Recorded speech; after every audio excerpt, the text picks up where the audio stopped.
No, अभी जो हम ले रहे हैं उसका नाम है right short notes on TDS, tax deducted at source. ये काफी इम्पोर्टेंट है, शॉर्ट नोट के लिए, ऑब्जेक्टिव्स के लिए भी काफी इम्पोर्टेंट है। सबसे पहले तो तुम ये समझो कि टैक्स टीडीएस का फुल फॉर्म है टैक्स डिडक्टेड एट सोर्स। कुछ ऐसे पेमेंट्स रहते हैं जो तुम फुल पेमेंट नहीं कर सकते। तुमको जैसे कि 1 लाख रुपया पे करना है सामने वाले पार्टी को, तो तुमको कुछ काट के देना पड़ता है। Let us take one example कि निराली पब्लिकेशंस है, वो एक पब्लिकेशन हाउस है। वो लोग बुक्स बेचते हैं, और ये जो बुक्स है, ये बुक्स के जो ऑथर्स है, ठीक है, उनको रॉयल्टी इनकम दिया जाता है। कुछ बहुत फेमस ऑथर्स भी है, जैसे कि इंडिया में इनकम टैक्स का सिंघानिया करके एक ऑथर है जो 40 साल से टैक्समैन कंपनी का ऑथर है। उसको तो करोड़ करोड़ रुपए का रॉयल्टी जाता है। तो सपोजली तुम लोग दोनों ने एक बुक लिखी, ठीक है, हाउ टू स्टडी, सॉरी वो नहीं, हाउ टू टाइम पास कुछ लोग के लिए, ठीक है ना, या हाउ टू प्रिपेयर रील्स। आज के बच्चों को हाउ टू स्टडी नहीं चाहिए, हाउ टू प्रिपेयर रील या हाउ टू डिजाइन इंस्टाग्राम या यूट्यूब के आई थिंक थंबनेल या जो भी है। और तुमको निराली पब्लिकेशन ने 1 लाख रुपया का रॉयल्टी तैयार हुआ जो तुमको मिलना है। तो निराली पब्लिकेशन पूरा का पूरा ₹1 लाख तुमको कायदे से नहीं दे सकता। निराली पब्लिकेशन क्या करेगा, तुमको 90,000 देगा, करीबन 10% का रॉयल्टी काटेगा, तो सॉरी 10% का टीडीएस काटेगा। जो बाकी बचा 90,000 उसका चेक तुमको मिलेगा, चेक या ऑनलाइन ट्रांसफर जो भी हो। तुम्हारा इनकम ₹1 लाख है, तुम्हारे नाम पे 10,000 रुपीज निराली पब्लिकेशन गवर्नमेंट को दे देगा। सो देखा जाए तो तुम्हारा 10,000 रुपए का टैक्स गवर्नमेंट को चला गया। At the end of the year, क्योंकि 1 लाख एक साथ नहीं देगा, कुछ पब्लिकेशन हाउस मंथली पेमेंट करते हैं, कुछ क्वार्टरली पेमेंट करते हैं, ठीक है ना। अमेजन के भी ऑथर्स को क्वार्टरली मिलता है।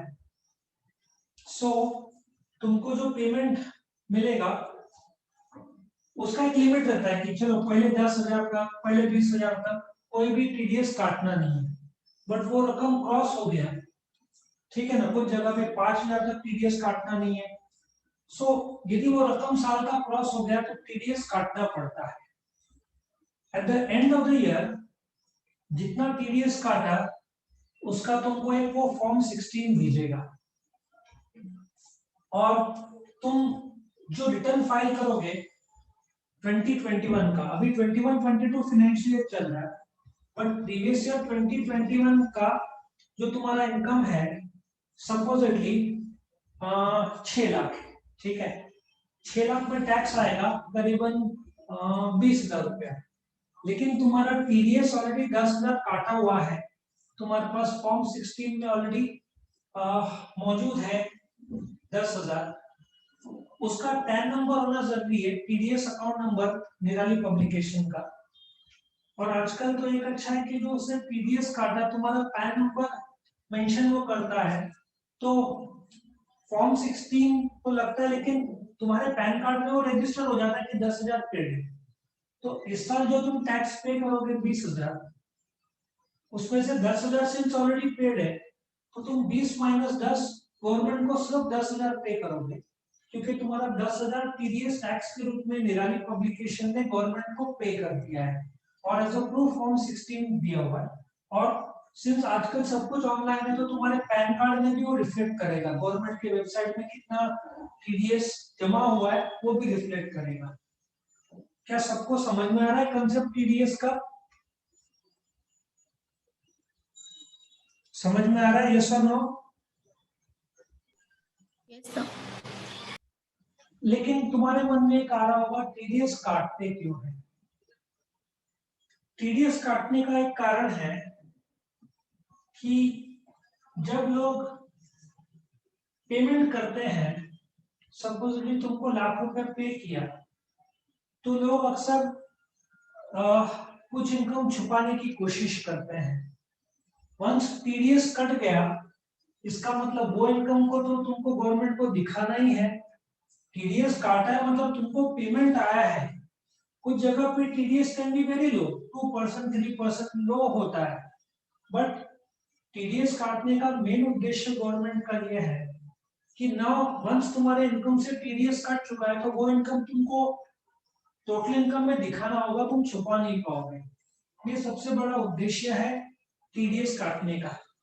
और कल परसों ही मैंने एक नया, तो यूट्यूब में मैं पूरा वीडियो देख नहीं पाया, लेकिन जो खरीदी करता है 50 लाख रुपए का, उधर भी कुछ 1 जुलाई से कुछ नया, अभी तक ये कायदा नहीं था, इनकम पे था। तुमको कॉपीराइट, ट्रेडमार्क, कॉन्ट्रैक्ट को दे रहे हो, रेंट दे रहे हो, सैलरी दे रहे हो, ये सब जगह काटना पड़ता था। लेकिन अभी कुछ 1 जुलाई से नया कायदा आया है, मुझे भी ठीक से वीडियो देखा नहीं मैंने। 50 लाख के ऊपर कोई परचेस करता है तो उसको भी कुछ रकम टीडीएस का काटना पड़ेगा। ये सब टीडीएस का मेन लॉजिक है, जो चोरी चकारी लोग करते हैं ना, इनकम नहीं दिखाते हैं, उसको रोकने के लिए सब गवर्नमेंट ने नए कायदे लाए। और टेक्नोलॉजी इतना अपग्रेड हो गया है ना कि लोग ज्यादा छुपा भी नहीं सकते, क्योंकि टीडीएस खाता सब ऑनलाइन आ जाता है, तो छुपाना मुश्किल हो जाता है। क्या सबको लॉजिक समझ में आया टीडीएस का क्या है? लॉजिक समझ में आया? Yes sir. तो tax is deducted by the payer, Nirali publication payer है, तुम पे हो, तुम्हारे इनकम से टीडीएस काटा पेयर ने, उसके पास अपना टैन नंबर है और वो रकम गवर्नमेंट को दी है। सो टीडीएस का full form is tax deducted source. 192 to 206 तक का सेक्शन है। सो जो रिसीव करता है एम्प्लॉय या डिडक्टी, जैसे तुम डिडक्टी होंगे, एम्प्लॉयर या डिडक्टर, मतलब निराली पब्लिकेशन इज द पेयर या डिडक्टर, वो तुम्हारे इनकम से काट के गवर्नमेंट को देगा। ऑब्जेक्टिव क्या है? Stop evasion. इवेजन मतलब टैक्स की चोरी। टैक्स डिडक्शन और टैक्स इवेजन और टैक्स एग्जम्पशन में फर्क समझो। टैक्स इवेजन मतलब जो लोग चोरी करते हैं, ठीक है। टैक्स रिबेट मतलब तुम टैक्स में से कुछ बचाना चाहते हो, टैक्स सेक्शन 88 एक समय था, तो टैक्स रिबेट उसमें कुछ मिलता है। और टैक्स डिडक्शन मतलब जब तुम लीगली डिडक्शन क्लेम करते हो, ठीक है ना। और टैक्स प्लानिंग मतलब कम टैक्स भरना है लीगली, उस उसके लिए जो तुम सेक्शन 16 के डिडक्शन, सेक्शन 80 के डिडक्शन, वो सब टैक्स प्लानिंग में आता है। सिर्फ टैक्स इवेजन मतलब जो लोग टैक्स की चोरी करते हैं उसको रोकने के लिए कंसेप्ट लाया गया है। ये salary, interest, commission, brokerage, professional fee, royalty, ये सब जगह लागू होता है। बैंक में भी आई थिंक 5 या 10 हजार रुपया है, साल का इंटरेस्ट मिला तो कोई प्रॉब्लम नहीं, लेकिन उसके ऊपर मिला तुझे तो फिर बैंक को टीडीएस काटना पड़ता है। लेकिन एक रिटायर्ड आदमी है, उसका इनकम कम है, उसका वैसे भी टैक्स आना नहीं है, तो वो बैंक को एक रिटर्न एप्लीकेशन करेगा कि मेरा टीडीएस काटो मत, मेरा इनकम इतना नहीं है, तो बैंक टीडीएस काटेगा नहीं, इफ प्रूव हो जाए कि उसका इनकम लिमिटेड है, ठीक है। सो एक सेकेंड,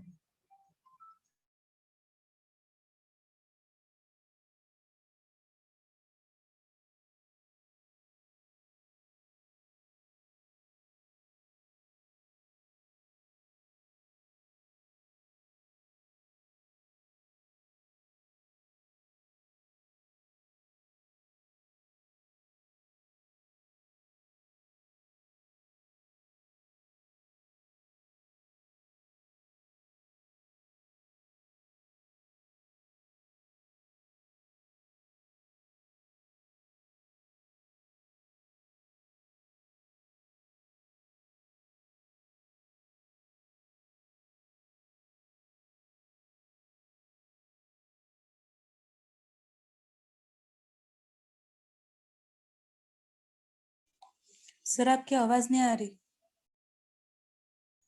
ओ, अभी आ रही है आवाज? अभी आ रही है आवाज? हाँ सर। सो हाँ सर।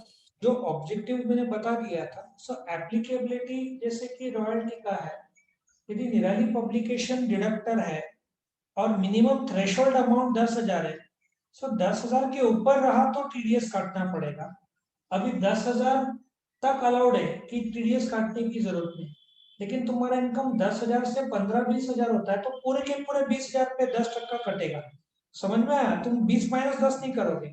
यदि थ्रेशोल्ड लिमिट 10,000 तक तुम्हारा कोई कटेगा नहीं, 10,000 के ऊपर 20,000 तुम पे करते हो तो उस पर फिर 10% 2,000 कटेगा। ये डिडक्टर की जवाबदारी है। डिडक्टिव को फायदा ये होता है कि डिडक्टिव के नाम पर जो टैक्स कट के दिया गया है डिडक्टर ने, निराली ने जो काट के गवर्नमेंट को जमा किया है, उसका जो तुमको फॉर्म 16A, करेक्शन फॉर्म 16 नहीं, फॉर्म 16A जो देगा, ठीक है, वो फॉर्म 16A तुम रिटर्न के साथ फाइल कर दो कि भाई ये मेरा टीडीएस कटा हुआ है 10,000, मेरा टैक्स आ रहा है 17,000, तो मैं ऊपर का 7,000 भर रहा हूँ क्योंकि 10,000 मेरा टीडीएस कट चुका है। ठीक है, सो डिडक्टिव का जो टोटल टैक्स आता है माइनस जो टीडीएस कटा है ऊपर का वो टैक्स भरना है। टीडीएस सर्टिफिकेट वो देगा, सैलरी रहा तो फॉर्म 16 और बाकी सब जगह फॉर्म 16A देता है, लेकिन आजकल तो सब ऑनलाइन होता है तो कोई प्रॉब्लम नहीं।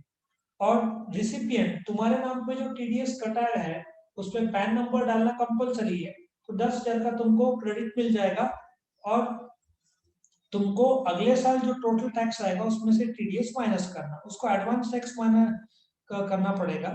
और जो डिडक्टर है उसको टैन नंबर देना पड़ेगा। और आजकल तो सब इलेक्ट्रॉनिक ई टीडीएस हो गया है। और अभी तो जून महीने में 1 और 7 तारीख को गवर्नमेंट का वेबसाइट भी बंद था, वो लोग सब अपग्रेड कर रहे थे। आगे चलकर सब ऑनलाइन होगा, पहले काटो टीडीएस और अलग से फॉर्म पोस्ट करो, ये सब का झंझट ही खत्म है, सब ऑनलाइन हो गया अभी, कोई प्रॉब्लम नहीं, पैन कार्ड में सब आ जाता है। अभी तो ऐसा कड़क कायदा कर दिया 30 जून के बाद में यदि तुम्हारा आधार कार्ड और पैन कार्ड लिंक नहीं है तो तुम शेयर बाजार में भी ट्रांजेक्शन नहीं कर पाओगे। और तुम्हारा शेयर जो आधार कार्ड है उसमें कंपलसरी तुम फोन नंबर और एड्रेस और फोटो लिंक करो, भविष्य में सब वो लिंक्ड होगा।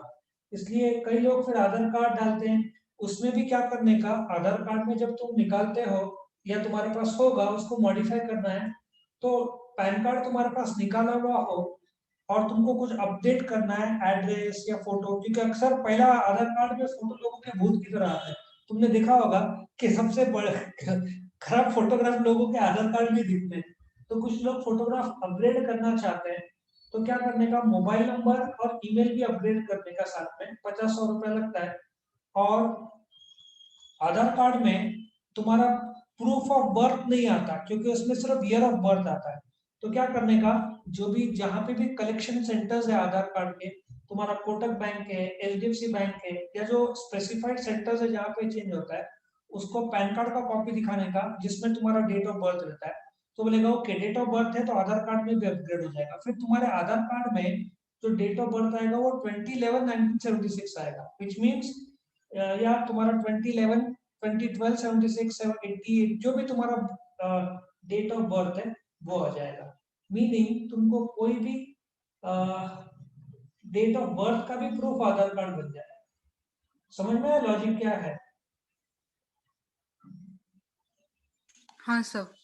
तो आधार कार्ड को पूरे तरीके से अपडेट करो, 50-100 रुपए लगता है। कुछ चीजें ऑनलाइन भी होती है, कुछ जगह पे तुमको कलेक्शन एजेंसीज में जाना पड़ता है, 8 से 10 दिन लगता है उसको अपडेट करने, एडवांस टैक्स माना जाता है।